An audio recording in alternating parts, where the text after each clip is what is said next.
In today's video, I'm going to show you how to change your RedNote display name.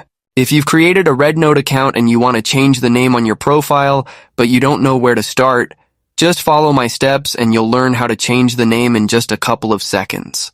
The first step is to open the RedNote app on our iPhone or Android device, and then we're going to go over to our profile page by tapping on the Me option at the bottom right corner.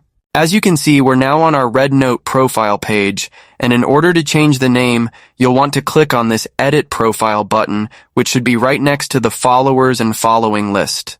That will open a separate page where we can now edit our profile by customizing our bio, our date of birth, the education, and many more things. But let's tap on the name here that's just under our profile picture, and then change your name to whatever you like.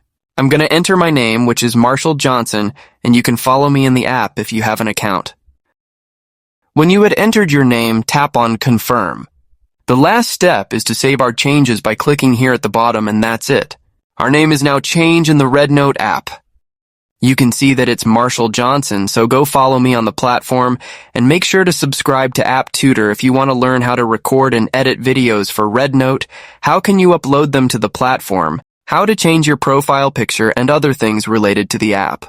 See you in the next video, everyone!